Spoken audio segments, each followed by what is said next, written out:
देश के पूर्व प्रधानमंत्री किसानों के मसीहा चौधरी चरण सिंह जी को भारत रत्न की घोषणा एक अभिनंदनीय और स्वागत योग्य फैसला है कि एक बार पहले दे चुके आडवाणी जी को एक ही साथ करना चाहिए था। अब एक एक उसको किस्तों में घोषित करना ये निश्चित तौर से ये पूरी तरीके से ये दर्शा रहा है कि चुनावी पूरी तरीके से एजेंडे के इनको तो पहले ही नवाजा जाना चाहिए था, लेकिन इसका संज्ञान पहली बार यदि किसी गवर्नमेंट ने लिया है तो मोदी जी के नेतृत्व की हमारी गवर्नमेंट ने। मुझे दुख है कि उनके साथ मनमोहन सिंह जी वित्त मंत्री थे। इन दोनों ने आर्थिक सुधार लाए जो बाद में 2004 से 14 तक लागू हुए, उसके खिलाफ श्वेत पत्र आ रहा। देखिए कोई कसर रहती है, आज मैं किस मुंह से इनकार करूं। सरकार ने आज जो निर्णय लिया वो दिल जीता है, कोई खरीदने की बात नहीं है। जयंत चौधरी जी बहुत सुलझे हुए इंसान हैं, बहुत पढ़े लिखे हैं, राजनीति को वो समझते हैं।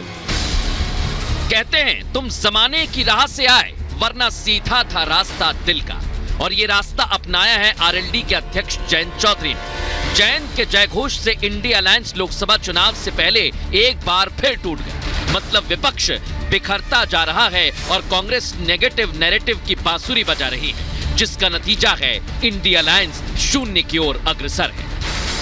देखिए कोई कसर रहती है, आज मैं किस मुंह से इनकार करूं। सरकार ने आज जो निर्णय लिया वो दिल जीता है, कोई खरीदने की बात नहीं है।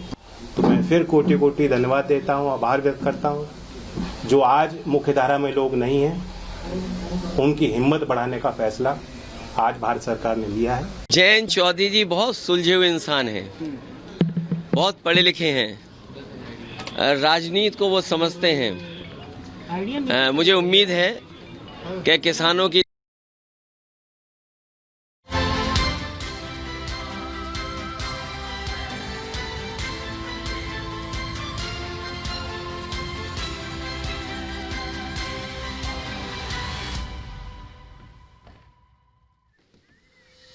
जी हाँ, तो मेरे साथ भारतीय जनता पार्टी के राज्यसभा के सांसद और वरिष्ठ नेता सुधांशु त्रिवेदी जी जुड़ रहे हैं। मेरे साथ वरिष्ठ पत्रकार राहुल देव जी जुड़ रहे हैं।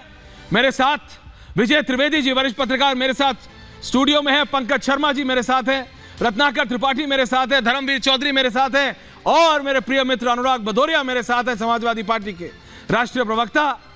राहुल देव जी का मैं चाहता हूं कैमरामैन से थोड़ा सा व्हाइट बैलेंस करा लीजिए। आज लगता है उनकी लोकेशन चेंज है क्योंकि पीछे इतना व्हाइट इतना चमक रहा है, बिल्कुल like an hello. Rahul Dev ji के पीछे दीवार बिल्कुल लाइक हेलो चमक रही है। तो थोड़ा सा कैमरामैन से मैं रिक्वेस्ट कर रहा हूं अपनी डिजिटल टीम से थोड़ा फ्रेम ठीक करा लेंगे। एंड मैं सबसे पहले सुधांशु जी और सबके पास आ रहा हूं। सुधांशु जी, विजय जी, पंकज जी, राहुल देव जी। सुधांशु जी, इन्होंने तो दिया नहीं, ना चौधरी साहब को दिया, ना पीवी नरसिम्हा राव जी को दिया, और जब दे दिया तो उसमें कमियां निकाल रहे हैं। इसका क्या तो मतलब, इसका मुझे सॉल्यूशन नहीं समझ आता। बहस करें भी तो क्या करें?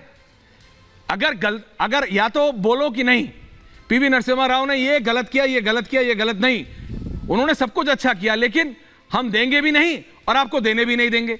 चौधरी साहब बहुत अच्छे नेता हैं, उनके बेटे इनकी सरकार में सिविल एविएशन मिनिस्टर, कौन कौन से मिनिस्टर भी रहे, लेकिन हम उनको नहीं देंगे और तुमको देने भी नहीं देंगे। ऐसे थोड़ी चलता है।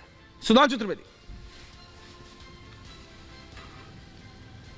देखिए ऐश्वर्य जी, भारत की राजनीति एक विचित्र प्रयोग धर्मी स्वरूप में से गुजर रही है, जहां आप देख रहे हैं कि एक ऐसा विचित्र गठबंधन बन रहा है जो बनने से पहले ही तिरोहित होता नजर आ रहा है। दूसरी तरफ आप एक ऐसा उदाहरण देख रहे हैं कि कोई पार्टी अपने नेता को दिए गए भारत रत्न से अंदर खुश न नजर आए, ऐसा आपको कोई उदाहरण भारत के इतिहास में देखने को नहीं मिलेगा।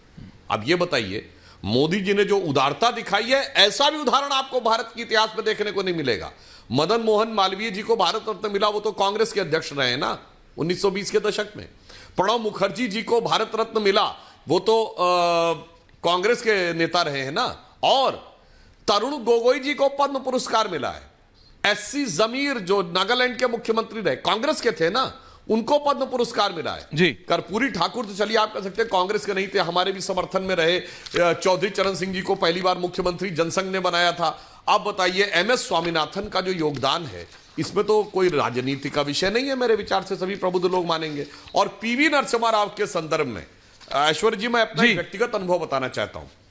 मैं जुलाई सन 2002 में अमेरिका में वॉशिंगटन में हयात होटल ने मेरी नरसिम्हा राव से मुझे मिलने का मौका मिला। वो इंडियन अमेरिकन फ्रेंडशिप काउंसिल के एक प्रोग्राम में चीफ गेस्ट के रूप में आए थे। और वहां पर मेरी उनसे मुलाकात हुई और मैं आपसे बताता हूं, मैंने उनसे कहा कि despite being a BJP man I am a great admirer of you because when मैं हिंदी में बोले दे रहा हूं, मैंने उनसे अंग्रेजी में बोला था। मैंने कहा जब आपने नेतृत्व संभाला तो भारत अपनी आजादी के बाद के सबसे चुनौतीपूर्ण दौर में था। अर्थव्यवस्था ध्वस्त हो चुकी थी, 2-2 बार रुपए का अवमूल्यन हुआ था, सोना गिरवी रखा गया था, यानी देश एकदम कंगाली के कगार पे पहुंच गया था। दूसरी तरफ मंडल के कारण जातिगत वैमनस्य चरम पे था। अयोध्या में गोलियां चलने के कारण धार्मिक विषय बहुत ज्यादा प्रबलता के साथ आक्रोश फैला हुआ था।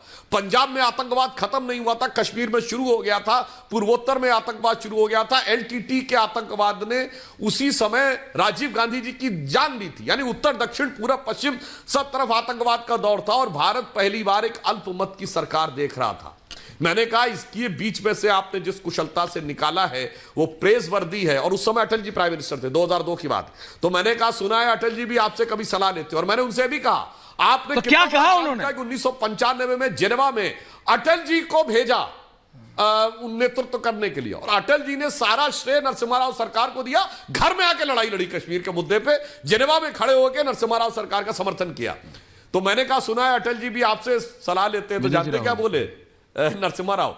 अटल जी तो मुझसे बहुत बड़े नेता हैं, वो मुझसे बहुत शक्तिशाली नेता हैं। नरसिम्हा राव जी ने कहा जी के पास तो 182 सांसद हैं, आपके पास तो 232 थे, नरसिम्हा राव ने कहा। तो मैंने कहा कि हमारे अटल जी के पास तो केवल 182 सांसद है बीजेपी के, कांग्रेस के तो 232 से ज्यादा शक्तिशाली आप थे। तो आगे जो नरसिम्हा राव ने बोला बड़ा मजेदार था ऐश्वर्य जी, उन्होंने कहा सांसदों की संख्या से कुछ नहीं होता भाई, अटल जी को तो पूरा देश नेता मानता है, मेरे को तो मेरी पार्टी में कोई नेता नहीं मानता, मेरे ज्यादातर सांसद नेता नहीं मानते, मैं तो राम भरोसे सरकार चला रहा हूं।